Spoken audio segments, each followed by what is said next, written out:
ಮರೇನೂರ್ ಮನು ನನ್ನ ಮೇಲೆ ಮಾಡಿರೋಂಥ ದೌರ್ಜನ್ಯ, ಎಸ್ಪೆಷಲಿ 17ನೇ ತಾರೀಕು ನಡೆದಂಥ ಘಟನೆ ಏನಿದೆ ಅದರ ಕುರಿತು ನಾನು 20ನೇ ತಾರೀಕು ನಾನು ಪೊಲೀಸ್ ಸ್ಟೇಷನ್ ಒಂದು ಕಂಪ್ಲೇಂಟ್ ಕಾಪಿನ ಕೊಡ್ತೀನಿ SIಗೆ. ಸೊ ಅವರು ನಾಳೆ ಬನ್ನಿ FIR ಮಾಡೋಣ ಅಂತ ಹೇಳಿ ನಾನು ಕಂಪ್ಲೇಂಟ್ ಕಾಪಿ ವಾಪಸ್ ಕೊಟ್ಟು ಕಂಪ್ಲೇಂಟ್ ತಗೊಂಡ್ರೆ ಕಳಿಸ್ತಾರೆ. ಅದ್ರ ಮಾರನೆಗೆ 10 ಗಂಟೆಗೆ ನಾನು ಪೊಲೀಸ್ ಸ್ಟೇಷನ್ಗೆ ಹೋದಾಗ ಅವರು ಇದು ಜಾಸ್ತಿ ಆಯಿತು, ನನಗೆ ನೆನ್ನೆನೇ ಅವರು ಕಂಪ್ಲೇಂಟ್ ಕಾಪಿನ ಫುಲ್ಲು ಓದಿರಲ್ಲ. ಸೊ ಅವಾಗಲೇ ನನಗೆ ಗೊತ್ತಾಗಿರುತ್ತೆ. ಅದಕ್ಕೆ ನಾನು ರೈಟಿಂಗಲ್ಲಿ ಒಂದು ಕಂಪ್ಲೇಂಟ್ನ ಬರ್ಕೊಂಡು ಹೋಗಿರ್ತೀನಿ. ಮಹಾದೇವ್ ಅನ್ನೋರಿಗೆ ಅದನ್ನು ಕೊಡ್ತೀನಿ, ಅವರು ಅದನ್ನು ಟೈಪ್ ಮಾಡ್ತೀನಿ ನಾನು ಅಂತ ಹೇಳ್ತಾರೆ. ಸೊ ಅದು ಟೈಪ್ ಮಾಡಿ ಓದಕ್ಕೆ ಈಸಿ ಆಗುತ್ತೆ, ಸರಿ ಟೈಪ್ ಮಾಡಿ ಅಂತ ಅಂದ್ಬಿಟ್ಟು ನಾನು ಅವ್ರಿಗೆ ಕಂಪ್ಲೇಂಟ್ ಕಾಪಿನ ಕೊಟ್ಟೆ. ಅವ್ರಿಗೆ ಹೆಂಗೆ ಬೇಕು ಹಾಗೆ ಟೈಪ್ ಮಾಡ್ಕೊಂಡಿದ್ದಾರೆ ಸರ್. ಮೇನ್ ನನ್ನ ಉದ್ದೇಶ ಏನು ಒಂದು ನನ್ನ ಮಾಧ್ಯಮದ ನಾನು ಕಂಪ್ಲೇಂಟ್ ಮಾಡ್ತಿದ್ದೀನಿ ಅಂತ ಹೇಳಿದ್ದೀನಿ.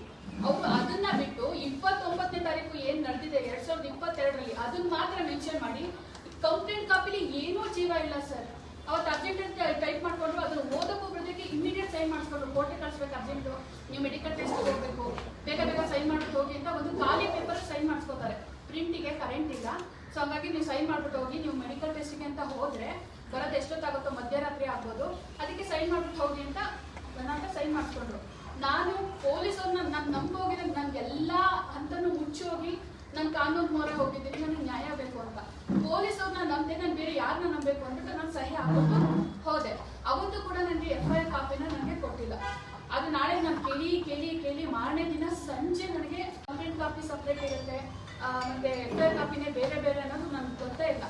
FIR ಕಾಪಿ ಕೊಟ್ಟಿದ್ರು ನಮ್ಗೆ ಅವತ್ತೆಲ್ಲ ಓದೋಕ್ಕಾಗಲ್ಲ, ಬಿಕಾಸ್ ಮೀಡಿಯಾದವರೆಲ್ಲ ಬಂದಾಗ ಒಬ್ಬೊಬ್ಬರಿಗೆ ಎಲ್ಲ ಕೊಡೋದು ನೈಟ್ ಆಗೋಯ್ತು.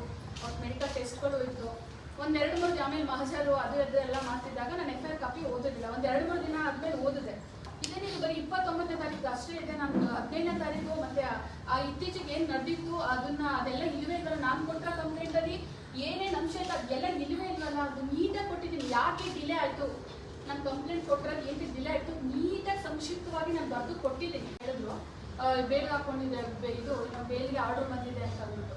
ಅವಾಗ ನಾನು ಕಾಂಟ್ಯಾಕ್ಟ್ ಮಾಡಿದಾಗ ನಮ್ಮ ಲಾಯರ್ನ ಕಾಂಟ್ಯಾಕ್ಟ್ ಮಾಡಿದಾಗ ಗೊತ್ತಾಯಿತು ಸ್ಟೇಷನಲ್ಲಿ 2 FIR ಹಾಕಿದ್ದಾರೆ ಸರ್.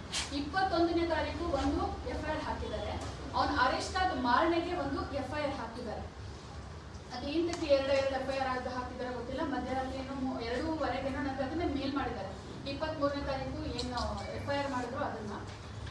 ಮತ್ತೆ ಒಂದು ಮೆಡಿಕಲ್ ಟೆಸ್ಟ್ಗೆ ಹೋಗ್ಬೇಕಾದ್ರೆ ನನಗೆ ಏನೂ ಗೊತ್ತಿಲ್ಲದ ಕಾರಣ ಪೊಲೀಸ್ ಅವ್ರನ್ನ ಕೇಳ್ತೀನಿ, ಸರ್ ಒಂದು ಟವಲ್ ನಮ್ಮ ಮನೇಲಿ ಇದೆ, ಏನು ಮಾಡಬೇಕು ಸರ್ ಅಂತ ಕೇಳ್ತೀನಿ. 7-8 ಸಲ ಕೇಳಿದ್ದೀನಿ. ತಗೊಬನ್ನಿ ಡಾಕ್ಟರ್ ಕೊಡಿ ಅಂತ ಅವರೇ ಹೇಳ್ತಾರೆ. ನಾನು ಅವ್ರು ಹೇಳ್ದಂಗೆ ಕೇಳ್ಕೊಂಡು ನಾನು ಡಾಕ್ಟರ್ ಕೊಟ್ಟೆ. ಅವರು ವಿಕ್ಟಿಮ್ ಟವಲ್ ಅಂತ ಬರ್ಕೊಂಡಿದ್ದಾರೆ, ಅಂದರೆ ನಂದು ಅಂತ ಅನ್ಕೊಂಡು ಬರ್ಕೊಂಡಿದ್ದಾರೆ. ಅದಾದ್ಮೇಲೆ ಮಹಜರು ಮಾಡೋಕ್ಕೆ ಬಂದಿದ್ದಾರೆ 3-4. ಇದನ್ನ ಯಾಕೆ ತಂದ್ಕೊಟ್ರಿ, ಇದು ಇಲ್ಲೇ ಇರ್ಬೇಕಲ್ವಾ ಅಂತ ಅವರೇ ಹೇಳ್ತಾರೆ. ಅಲ್ಲೂ ದಾರಿ ತಪ್ಪಿಸಿದ್ರು.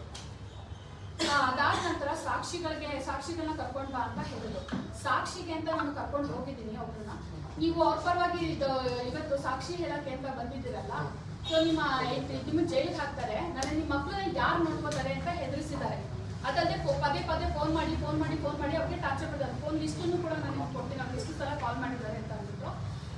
ಹಾಗೆ ಇನ್ನೊಬ್ಬ ಸಾಕ್ಷಿಗೆ ಏನಂತ ಹೇಳಿದ್ದಾರೆ, ಅಲ್ಲ ನೀವು ಹೇಳಿದ್ನೆಲ್ಲ ಅವ್ರು ಹೇಳ್ತಿದ್ದಾರೆ, ಹಿಂಗೆ ಆಗಿದೆ, ಈ ಥರ ಮಾಡಿದ್ದಾರೆ, ಅವ್ರಿಗೆ ಹೊಡೆದಿರೋದು ಬಡ್ದಿರೋದು, ಅವ್ಳಿಗೇನು ದೌರ್ಜನ್ಯ ಆಗಿದೆ ನಾವು ಕಣ್ಣಾರ ನೋಡಿದೀವಿ ಅಂತ. ಇಲ್ಲಮ್ಮ ಈಗ ಹೇಳಿದ್ಯಲ್ವಾ, ನಾವೇನು ಟೈಪ್ ಮಾಡ್ಕೊಡ್ತೀವಿ ಅದಕ್ಕೆ ಸೈನ್ ಮಾಡ್ಕೊಟ್ಟು ಗೆದ್ದೋಗು ಅಂತ ಅವರು ಕೂಡ ಹೆದರಿಸಿದ್ದಾರೆ.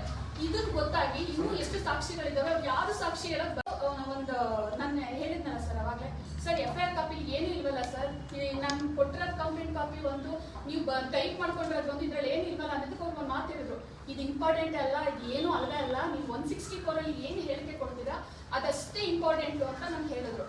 ನನಗೆ ಗೊತ್ತಿರಲಿಲ್ವಲ್ಲ, ಹೌದೇನೋ ಅಂತ ಅಂದ್ಕೊಂಡು ನಾನು ಸುಮ್ಮನಾದೆ. ಆಮೇಲೆ ನಾನು ಒಬ್ರು ಲಾಯರ್ನ ಕಾಂಟ್ಯಾಕ್ಟ್ ಮಾಡಿದಾಗ ಗೊತ್ತಾಯ್ತು, ಅವ್ರು 2 FIR ಹಾಕಿದ್ದಾರೆ ಅಂತ. ಅವರಿಂದನೇ ಗೊತ್ತಾಯ್ತು, ಏನಮ್ಮ ಇದು ಈ ಥರ FIR ಕಾಪಿಗೆ ಹಿಂಗೆ ಸೈನ್ ಮಾಡಿದೆ ಅಂತ. ಅವ್ರು ತುಂಬ ಬೈದ್ರು ನನಗೆ, ನೀನು ಕಾಮನ್ ಸೆನ್ಸ್ ಇಲ್ವಾ, ಏನಿದು ಹಿಂಗಿದೆ FIR ಕಾಪಿಲಿ, ನೀನು ಕೊಟ್ಟರೆ ಒಂದಾಗಿದೆ ಇದೊಂದಾಗಿದೆಯಲ್ಲ, ಹಂಗೆ ಅಂತೆಲ್ಲ ಬೈದ್ರು. ಅವಾಗ ಗೊತ್ತಾಯ್ತು ಮಹಾದೇವರು ನನಗೆ ಮೋಸ ಮಾಡಿದ್ದಾರೆ. ಅವ್ರು ಯಾರ್ಯಾರು ಇನ್ವಾಲ್ವ್ ಆಗಿದ್ದಾರೋ ನನಗೆ SIನ ನನಗೆ ಮೀಟ್ ಮಾಡೋಕ್ಕೆ ಬಿಟ್ಟೇ ಇಲ್ಲ. ನಮ್ಮ ಹಸರು ಇನ್ಸ್ಪೆಕ್ಟರ್ನ ಮೀಟ್ ಮಾಡೋಕ್ಕೆ ಬಿಟ್ಟೇ ಇಲ್ಲ. ಅವ್ರು ನನ್ನ ಮಹಜರು ಮಾಡಿದಾಗ ಅಷ್ಟೇ ಅವ್ರನ್ನ ನಾನು ಮೀಟ್ ಮಾಡಿರೋದು. ಅವಾಗ ಬಾ ಇವಾಗ ಬಾ, ಅವರಿಲ್ಲ ಹಂಗೆ ಸುಮ್ಮನೆ ಕರ್ಸೋದು ವಾಪಸ್ ಕಳ್ಸೋದು, ಈ ಥರನೇ ನನಗೆ ಅವರು ತುಂಬ ತೊಂದರೆ ಕೊಟ್ಟಿದ್ದಾರೆ. ಸರಿ ಆಯಿತು ಅಂತ ಇನ್ನೊಂದ್ಸಲ ನಾನು ಅಕ್ಟೋಬೇಟ್ ಮಾಡಿರೋ ಕಾಪಿನ ಏನೋ ಕೊಡಕ್ಕೆ ಹೋಗಿರ್ತೀನಿ, ಒಂದು ರೆಂಟಲ್ ಅಗ್ರಿಮೆಂಟು. ಅವಾಗ ಹೇಳ್ತಾರೆ, ಅಲ್ಲ ಇದು ಸ್ಟೇ, ಇದು 100% ನಿಮ್ಮ ಕೇಸು ಸ್ಟೇ ಆಗಿ ಕ್ವಾಶ್ ಆಗೇ ಆಗುತ್ತೆ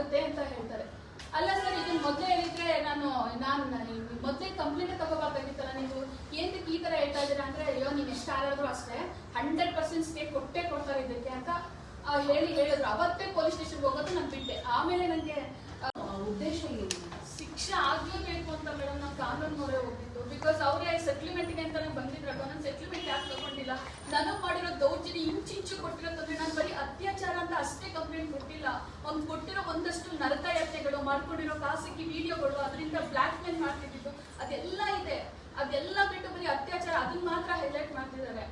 ಅದು ಅವ್ನು ಶಿಕ್ಷೆ ಆಗ್ಲೇಬೇಕು ಮೇಡಮ್. ಅಂತ ವಿಕೃತ ಮನಸ್ಸಿರೋರಿಗೆ ಶಿಕ್ಷೆ ಆಗ್ಲೇಬೇಕು ಅಂತಾನೆ ನಾನು ಕಾನೂನು ಮೊರೆ ಹೋಗ್ತೀನಿ. ಫಸ್ಟ್ ಟೈಮ್ ಕಂಪ್ಲೇಂಟ್ ಕೊಟ್ಟಿದ್ದೀವಿ. ಸೊ ಅದಕ್ಕೋಸ್ಕರ ನೀವೆಲ್ಲರೂ ನಿಮ್ಮ ಒಂದು ಪತ್ರಿಕಾಗೋಷ್ಠಿಯಲ್ಲಿ ಹಾಗೆ ಒಂದು ಮಾಧ್ಯಮದಲ್ಲಿ ಪ್ರಸಾರ ಮಾಡಿ ನನಗೆ ನಿಜವಾಗ್ಲೂ ನ್ಯಾಯ ಕೊಡಿಸ್ಬೇಕು ಅಂತ ಕೇಳ್ಕೊಳ್ತೀನಿ. ಏನ್ ಮಾಡ್ತೀರಾ ನೆಕ್ಸ್ಟ್ ಸ್ಟೆಪ್ ಏನು?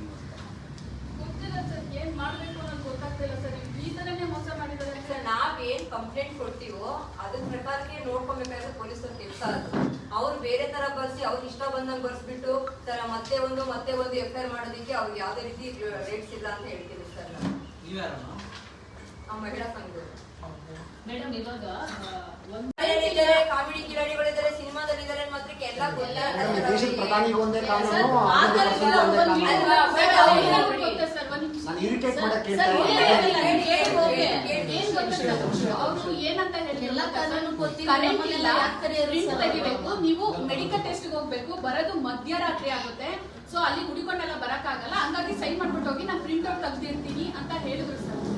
ನಾವು ಪೊಲೀಸ್ನ ನಮ್ಗೆ ಯಾರನ್ನ ನಂಬೇಕು ಸರ್? ನನ್ನ ಹೆಸರಲ್ಲಿ ಏನು ಆಸ್ತಿ ಇದೆ ಅಂತಸ್ತಿದೆ ಅಂದ್ಬಿಟ್ಟು ಮತ್ತೆ ಅಲ್ಲಿ ಎಲ್ಲ ಟೈಪ್ ಮಾಡ್ತಿದ್ರಲ್ಲ ಅದನ್ನೇನೋ ತೆಗಿತಾರೇನೋ ಅಂತ ಅಂದ್ಬಿಟ್ಟು ನಾನು ಸೈನ್ ಮಾಡ್ಬಿಟ್ಟು ಮತ್ತೆ ಅರ್ಜೆಂಟ್ ಮಾಡ್ತಿದ್ರು, ಬೇಗ ಹೋಗಿ ಅಂತ ತುಂಬಾ ಅರ್ಜೆಂಟ್ ಮಾಡ್ತಾ ಇದ್ರು. ಮತ್ತೆ ಅವ್ರ ವಾಯ್ಸು ಕೂಡ ತುಂಬಾ ಲೌಡ್ ಆಗಿತ್ತು. ಆ ಭಯಕ್ಕೆ ನಾನು ಸೈನ್ ಮಾಡ್ಬಿಟ್ಟು ಹೋಗಿದ್ದು ಸತ್ಯ ಸರ್. ಓಕೆ ಮೇಡಮ್, ಎರಡನೇದು ಹೇಳಿದ್ರೆ ನೀವು ಎಷ್ಟು ಮೀಡಿಯಾದಲ್ಲಿ ಇಷ್ಟೊಂದು ಹೈಪ್ ಆಯ್ತು, ಇದು ಇಷ್ಟು ದೊಡ್ಡ ಹೈಪ್ ಆಯ್ತು, ಆಗು ಯಾರು ಇದು ಮಾಡ್ಕೊಂಡಿಲ್ವಾ? KSP ಆ್ಯಪ್ ಹೋಯ್ತು ಅಂದ್ರೆ ನಿಮ್ಗೆ FIR ಕಾಪಿ ಸಿಗುತ್ತೆ, ಯಾವ ಸೆಕ್ಷನ್ಗಳು ಹಾಕಿದಾರ ಅಂತ ಗೊತ್ತಾಗುತ್ತೆ. ಹೇಳೋರಮ್ಮ ನಿಮ್ ಜೊತೆ ಇರೋರು ಜೊತೆಗೆ ಯಾರು ಇವಾಗ ಸಾಧ್ಯ ಗೊತ್ತಾಗ್ತದಲ್ಲ ಬೇಲ್ ಸಿಕ್ಕಿದ್ಮೇಲೆ ಸರ್ ಗೊತ್ತಾಗ್ತಾ ಹೋಗಿದ್ದು ಎಲ್ಲ ಪೊಲೀಸ್ ಸ್ಟೇಷನ್ ಅವ್ರು ಯಾವ ತರ ಮೋಸ ಮಾಡ್ತಾ ಹೋಗ್ತಿದ್ದಾರೆ ಅಂತ ಗೊತ್ತಾಗಿದ್ದೆ ನಾವು ಒಂದೊಂದಾಗ ಕಾಪಿ ತಗೊಂಡ್ಮೇಲೆ ಸರ್. ಅಲ್ಲಿವರೆಗೂ ಬಿಟ್ಕೊಟ್ಟೇ ಇಲ್ಲ ಅವರು ಪೊಲೀಸ್. ಆಯ್ತು ಸರ್, ನೀವ್ ಹೇಳಿದ್